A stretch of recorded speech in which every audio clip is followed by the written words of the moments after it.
Et bonjour à toutes et à tous, j'espère que vous allez bien. Bienvenue pour cette émission quotidienne du 27 janvier. Je vous souhaite un excellent début du week-end, j'espère que vous passez du bon temps. Et on va essayer d'aller voir dans cette vidéo pendant 10-15 minutes les news du jour, même si, de souvenir, il n'y en a pas énormément. On va aller faire un tour sur Twitter, où là, il y a pas mal de choses assez intéressantes à voir. Donc, on va pas mal parler d'intelligence artificielle, et je vais vous expliquer et tout simplement vous dire quel prochain dossier je vais sortir sur la chaîne pour que vous puissiez suivre un petit peu le programme. On commence directement.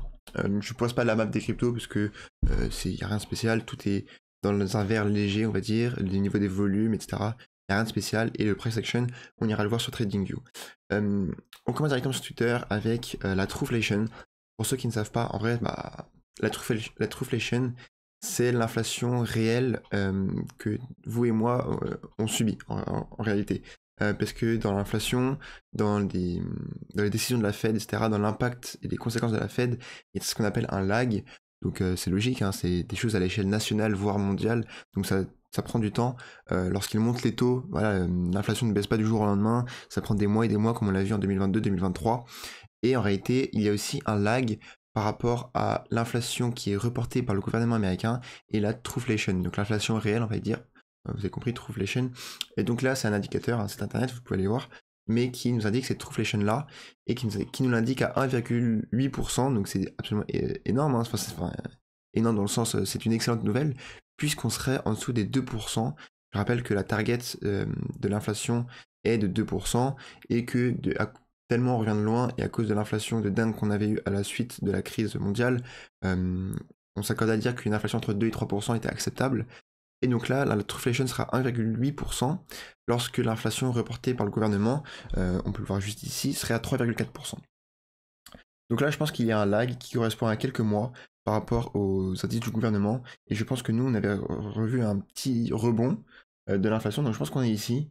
Et donc si on suit mon analyse qui est bancale, hein, là je vous l'accorde, mais je pense qu'on aura cette trueflation qui va être annoncée par le gouvernement, donc si on s'accorde ici, dans peut-être 2 ou 3 mois. Donc dans 2 ou 3 mois, on est en mars-avril, on est pile poil au moment du halving, comme ça tombe bien. Et c'est à ce moment-là où je pense que l'inflation sera absolument parfaite. Et je pense que même avant, la Fed pourra commencer à alléger ce taux d'intérêt et commencer à baisser et enfin montrer le point pivot que tous les investisseurs attendent. Si vous êtes perdu et vous comprenez absolument pas de quoi je parle, première chose, dites-le moi en commentaire. Deuxième chose, si vous avez du temps pour vous intéresser à ça, je vous invite à aller regarder ma vidéo sur le bull run où j'explique ça un peu en détail, mais c'est un peu long. Et tout simplement, si vous n'avez pas le temps, dites-le moi en commentaire. Et demain, dans la quotidienne, je vous repasserai et je vous expliquerai en 3-4 minutes les bases que je viens de dire. Voilà. On passe maintenant sur Bitcoin Archive, qui est très bien pour les news sur Twitter, qui nous montre que BlackRock va avoir un webinar demain sur le Bitcoin pour les conseils financiers. Et ça, en fait, c'est clairement, je pense que ce qui nous attend, et c'est ce que je vous disais dans les anciennes vidéos aussi, mais c'est que simplement, là, pour l'instant, c'est tout nouveau. Vous qui regardez cette chaîne, vous êtes déjà en avance de dingue sur la majorité des gens, même les conseils financiers. Déjà, d'habitude, il faut savoir, mais il y a un pattern, c'est que eux ne gèrent pas bien leurs propres finances, ok? Mais les deux, personne ne sait ce que c'est Bitcoin encore. Il y a très peu de monde, les gens en ont vaguement entendu parler, mais il y a très peu de monde qui comprend ce que c'est et qui comprend l'ampleur de la chose, de cette révolution. Et donc là, petit à petit, vous voyez, BlackRock qui fait un webinaire pour éduquer les conseillers financiers sur Bitcoin. Là, on commence à être dans le sérieux. Et donc je pense que dans 1 ou 2 ans, pile poil pour le bull run, quoi, tout le monde va push le Bitcoin. Et je pense que tous les gestionnaires d'actifs auront au moins un petit peu de Bitcoin dans le portefeuille. Et là, ça va transcrire une demande institutionnelle de dingue. Et ouais, moi je pense que c'est clairement ce qui va arriver. Les gens vont se former petit à petit, vont se rendre compte de ce que c'est, et le marché va être de moins en moins efficient, et il y aura une demande de dingue. Donc en gros le prix va à la hausse, donc en gros c'est très bien pour nous. Ensuite on a Money Radar qui nous dit que selon la FBI, donc ça c'est un peu plus large, hein, c'est pas que pour les cryptos, vous êtes un potentiel extrémiste si vous avez acheté une Bible, utilisé le mot Make America Great Again, qui est le slogan de Trump, donc un républicain, un peu la droite chez nous, ou fait des achats, bref, de chasse et de pêche. Donc en gros c'est les républicains quoi. Acheter des billets pour voyager, ceux qui ont de l'argent, entre guillemets, les républicains, ceux qui sont un peu de droite dans la politique américaine. Et on va dire, et ça m'a un peu rappelé les bases et les sources de pourquoi la crypto ça m'a tellement parlé. Là je pense que je suis assez jeune, mais à la base, tu vois, moi j'ai étudié l'argent, et ensuite les cryptos, donc le bitcoin, ensuite la liberté individuelle, chose qui avant ne m'importait que très peu. Et en fait, en découvrant les cryptos, je me suis rendu compte qu'il y avait des choses que je tolérais parce que je m'étais pas assez informé, qui étaient en fait intolérables. Et je pense que ça va être le cas de plus en plus de personnes, surtout avec les générations qui passent.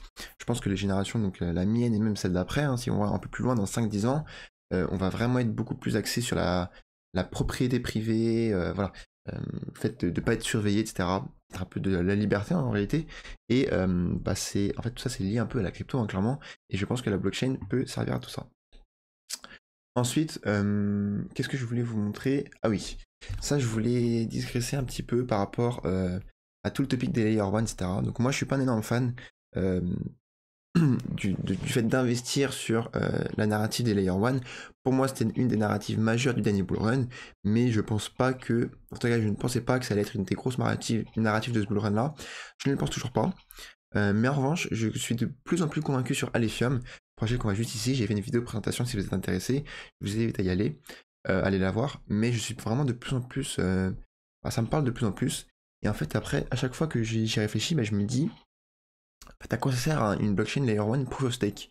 Parce qu'à la base, la vraie révolution, moi c'est ce que je pense en tout cas, je comprends que je puisse avoir tort, mais la vraie révolution c'est du proof of work, voilà, c'est l'énergie.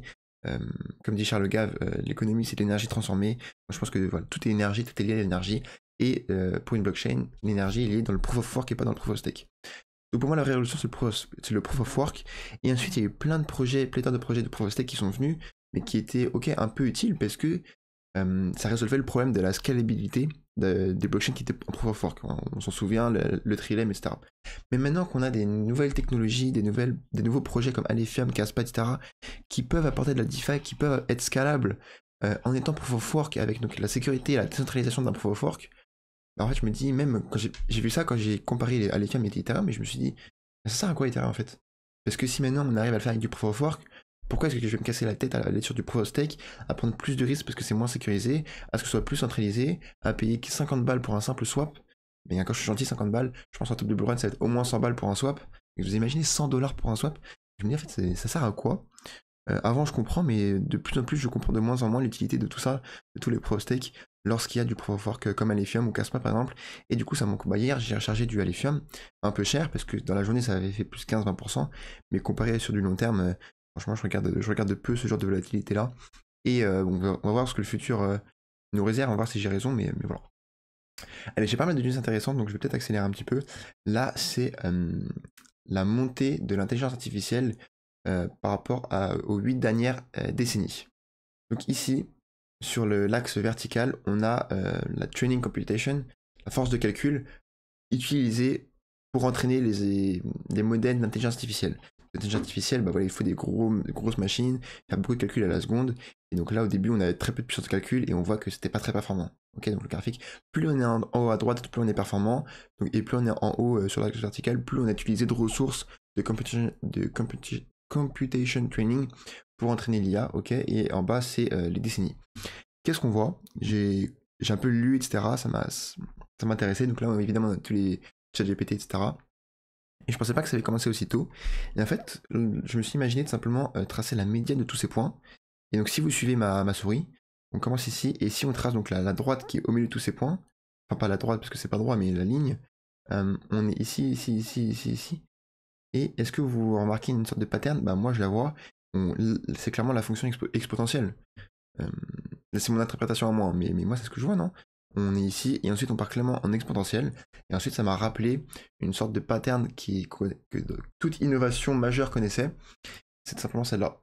C'est la S-curve, qu'on appelle en anglais, et ça montre le taux de progression de toutes les infrastructures, de toutes les énormes révolutions. On peut prendre l'exemple avec Internet, c'est pareil. Au début c'était compliqué, voilà, fallait construire Internet, comprendre comment ça marchait, etc. Et là, ensuite, il y a eu une sorte de bull run de l'Internet, quoi. Une explosion d'Internet où tout le monde a compris comment ça marchait, comment ça fonctionnait, et ça a explosé très très rapidement, de manière exponentielle, hein. Là c'est vraiment exponentielle, et ensuite on arrivait à maturité, et voilà, on arrivait à la technological limit. Alors on peut aller un peu plus loin, avec un petit débat philosophique, mais est-ce qu'on aura une technological limit avec l'intelligence artificielle? Dur à dire, on en a toujours eu, donc pourquoi est-ce que cette fois-ci serait différent? Mais d'un autre côté, est-ce que l'IA serait pas plus fort que Internet, plus fort que, je sais pas, tu vois, les machines, les voitures, etc. Donc franchement, l'ère industrielle, c'est compliqué, mais ça, c'est d'autres débats et je laisserai les grands cerveaux s'en occuper. Mais en tout cas, pour moi, en tout cas, c'est clairement ce que je vois. C'est le début de ce S. Ici, on a le bas du S. Et là, on va clairement dans la période exponentielle. Et je pense que ça peut clairement durer 5, 10, 15 ans, hein, cette période-là. Peut-être pas 15 ans, mais ouais, une dizaine d'années, clairement, ça semble pas fou. Donc je pense que donc ici, pour l'intelligence artificielle, on serait ici. Donc on est clairement au bon moment. Et c'est pour ça que c'était le titre de cette émission. Mais on est au bon moment pour bien se positionner. C'est maintenant, quoi. Moi, c'est ce que je me dis, c'est maintenant. Ça se trouve, je vais avoir cette opportunité-là qu'une fois dans ma vie, et ça peut changer la vie de mes gosses, mes parents, ou même la mienne, et c'est maintenant. Donc clairement, quand je vois cette S-curve, ça me conforte dans cette idée-là. Ensuite, on a une news assez importante. Donc là, vous voyez, les news, je ne voulais pas sur Twitter, parce qu'on est déjà à 10 minutes, et sinon, les news sur les sites normaux, on va dire, il n'y en a pas eu d'exceptionnel. Donc sur Twitter, on a eu, si vous êtes intéressé, bah, Bitensor forcément, si vous êtes là, j'imagine. Mais on a eu, franchement, je sais même plus ce qu'il fait, mais il a une boîte valorisée, je me semble, à 4 milliards de dollars. Enfin, bref, une grosse boîte, un gros cofondateur dans l'intelligence artificielle qui va ouvrir le subnet 8 de mémoire suite à un échange sur Twitter. Mais je pense que c'était quand même vraiment réfléchi et ça se trouve, c'est staged. Donc ça se trouve, ça a été voulu, ça a été mis en scène. Mais il a ouvert un subnet, le subnet 8 pardon, qui va être le premier réel cross-subnet. En gros, ce subnet 8 va permettre de fine-tune. Fine-tune, dans le langage de l'IA, c'est régler les détails ou c'est adapter un modèle de machine learning, par exemple, avec les datas de Corcel, qui est le subnet 18. Donc c'est la première fois vraiment qu'il y aura une interopérabilité entre deux subnets de Bitensor, entre deux des 32 subnets de Bitensor. C'est la première fois que vraiment il y a un subnet tous les jours et il va traiter les datas d'un autre subnet. Donc, le subnet 8 va traiter les datas du subnet 18. Pourquoi subnet 18? Parce que c'est Corcel, c'est l'intelligence que je vous avais déjà montré, c'est le genre de chat GPT sur Bitensor. Et donc c'est le subnet qui est le plus utilisé. Donc là par exemple je vais lui faire une requête. Moi c'est celui que j'utilise réellement. Quand je vais lui faire une requête, bah, Bitensor va utiliser cette data pour par exemple le subnet 8 ou d'autres subnets. Voilà pour la news qui était très intéressante et franchement c'est comme je vous disais il n'y a pas aussi longtemps, mais pour moi c'est la finalité de Bitensor.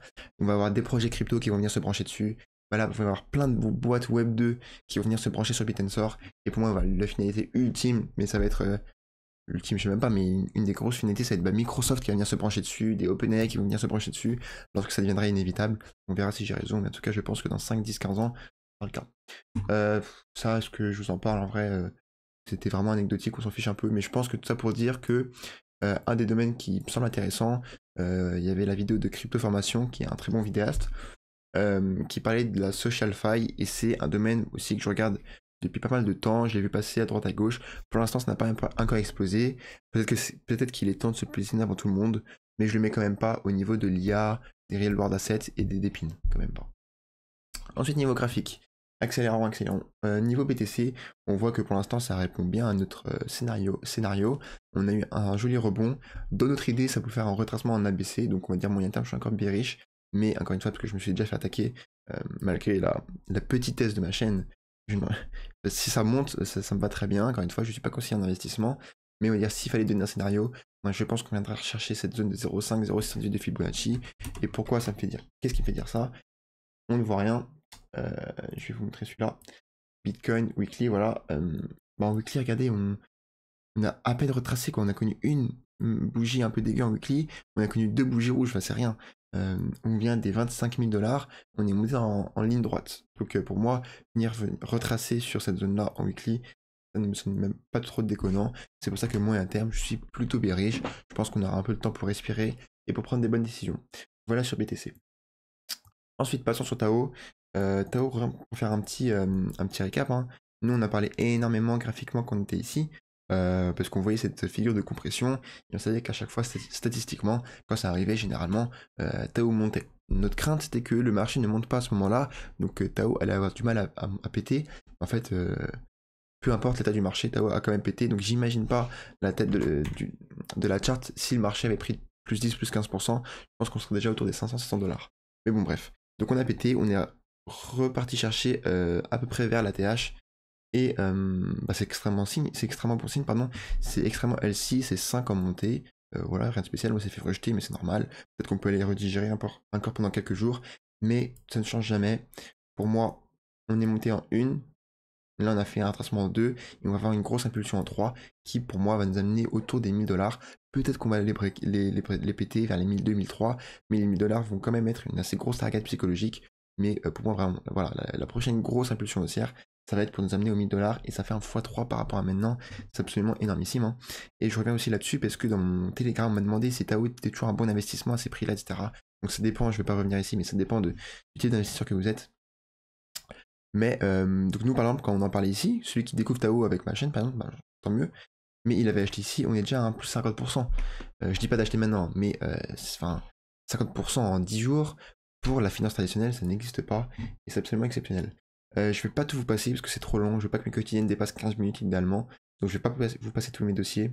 On a juste, voilà, on a Akash, j'ai eu un commentaire, donc je le passe forcément, parce qu'on me l'a demandé, et avec grand plaisir, il me demandait, est-ce que ça...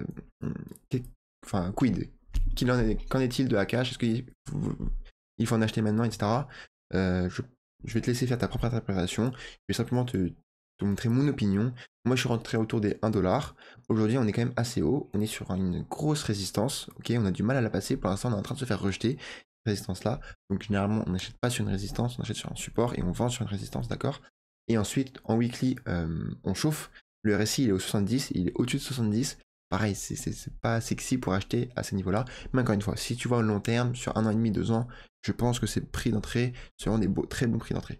Si tu veux être un peu plus perfectionniste, c'est un peu plus compliqué parce que le RSI, encore une fois, au-dessus de 70 est un des autres indicateurs que je trouve très performant. Il y a très peu de monde qui l'utilise, je trouve, et comme ça, je vous le partage. C'est le stochastique RSI. Je ne vais pas vous le présenter, mais juste admirer.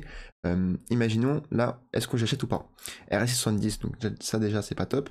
Et ensuite, stochastique RSI, on voit qu'il est en train de morfler au-dessus de 70 depuis pas mal de temps. Et donc, regardons dans le passé ce que ça a fait à chaque fois que le stochastique RSI était au niveau de 70, et pose-nous la question, si j'étais rentré à ce moment-là, qu'est-ce que ça aurait donné? Bon, maintenant on est plus haut, puisqu'on est quand même sur du long terme, on est en weekly, hein, et voilà. Donc, la dernière fois qu'on était resté à 60, le stochastique RSI 70, c'était ici, tu aurais acheté ici, ok? L'avant-dernière fois, c'était ici, tu aurais acheté cette mèche-là. Ensuite, avant, c'était ici, le top parfait. Stochastique RSI, le top parfait, voilà, vous avez compris, hein. Ici, ça a fait un pic, pareil, le top parfait. Et ici, pareil, hop, le top parfait. Donc franchement, ici, est-ce que ça va être différent? Peut-être, je ne pense pas. Je pense qu'on va redigérer en weekly pour prendre du souffle sur un stochastique RSI, sur le RSI normal, et pour que tous les mains faibles vendent leurs profits. Voilà, mais après, encore une fois, sur du long terme, je pense que Akash, c'est du cloud computing, pour ceux qui ne savent pas, un peu comme Render, c'est un des leaders là-dedans. Moi, c'est un projet que j'aime beaucoup, que j'aime bien. Ensuite, la dernière crypto que je vais vous passer très rapidement, c'est Kaspa. Mon analyse ne change pas. On est en daily, on a clôturé en dessous de notre trendline haussière. Là, on est en train de faire une figure. Oui, on a pris plus 7-8% hier. Mais en vrai, c'est pas beau du tout parce qu'on est en train de faire un pullback parfait sur notre support, anciennement support qui est devenu résistance, et sur cette trendline qui est devenue aussi une résistance. Donc ça annonce une tendance baissière, mais moi je me réjouis parce que ça me permettrait de racheter du Kaspa. Et je vais vous sortir une vidéo de Kaspa qui devrait sortir cet après-midi. Je suis désolé, en vrai je peux pas m'engager. Je vais essayer de la sortir cet après-midi, mais malheureusement j'ai pas mal de choses à faire hier et aujourd'hui, j'ai malheureusement pas mal de choses à faire. Donc je vais essayer de vous la tourner à Zap, et dans le pire des cas, elle sortira au moins demain. Demain c'est sûr, mais je vais essayer de vous la faire aujourd'hui. Une vidéo de dossier sur Kaspa, parce que c'est hyper intéressant ces zones de prix là. Et en fait, vaut mieux que je fasse cette vidéo quand ça vaut 1 centime, plutôt que quand ça revient à la TH et que ça a pris 50%. Donc je pense que c'est dans les moments comme ça, dans l'incertitude, qu'il faut acheter et qu'il faut faire des vidéos dossiers sur ces pépites-là. Du coup, je vous dis à tout à l'heure ou à demain pour ces vidéos dossiers et les news. Je vous souhaite un excellent samedi et je vous dis ciao ciao.